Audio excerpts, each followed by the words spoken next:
Сайыстың соңғы күнін бәйге, теңгелу, құсбегілік жарыстар түйіндеді. Қалың жанкүйер асыға күткен аламанда Алматы облысының тұлпары өзгелерден оза шапты. Ал саятшылар арасында үздік құсбегілер анықталды. Әріптесім Асылбек Тойбек тарқатып айтады.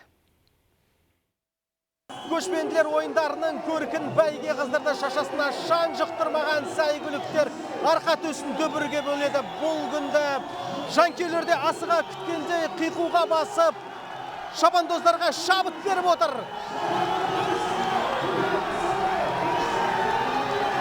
Алдымен ұшқыр бәйгелер жарысқа шықты. 1600, 2400, 3200 метр қашықтықтың барлығында көмбеге Қазақстан атынан түскен 3 сәйгүлік жетті. Халықаралық жақсы дамыған бізде білесіздер классикалық ұшқыр бәйге, ол бойынша Ресейден келіп отыр.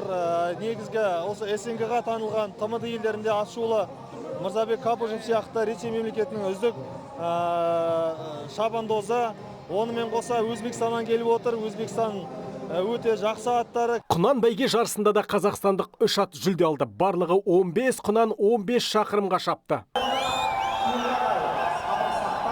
Топ бәйгеде де жарыс жолына 20-ға жуық жүйрік шықты, бірақ 18 шақырымға 19 сәйгүліктің 3-і ғана шыдап мәреге жетті. Қазақстан атынан аламанға түскен Холибой атты тұлпар топ жарды.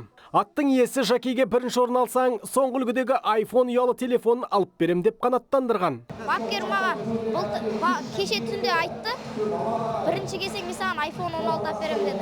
Мен оны өзім ұстамаймын, әкеме подарокта берем. Жорға жарыста қырғызстандық жылқы жылдам болды. Чиксон Лок мәре сызығын бірінші болып кесті. Бәйгеде Қазақстан сәйгүлігі екінші келді. Ал 25 шақырымдық аламан бәйгеде Айқабақ атты Алматы облысының аты 100-ден жүйрік шықты. Мәреге екінші болып тағы бір қазақстандық ат Жұмыртияқ жетті. Қырғыздар бәйгеге қосқан Қарағыз 3-ші орын иеленді.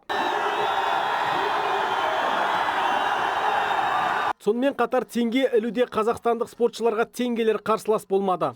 Өзім әсермен бөлек болып тұр.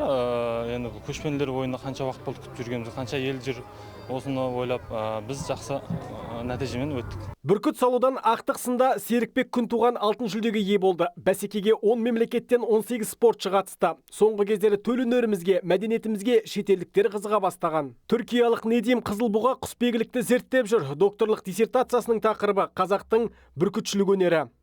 Бүрkütler akıllı kustar. Siz onu kolga şakırasız, ol biledi ki siz oğan yet veresiz keledi. Olsunday tilki görse bu özü uşup aladı. Kaskır görse özü uşup aladı. Siz birge oğan dost bolasız, ol da sizge dost boladı. Айта кетейік, 5 күн бойы этноауылда елші мен батырларға арналған бағдарлама бойынша барлық өңірлер мен республикалық маңызды бар қалалар өнерпаздарының концерті мен әртүрлі қол өнер көрмелері де өтті. Асылбек Тойбек, Төлеген Бейсенбаев, Жібек Жолы.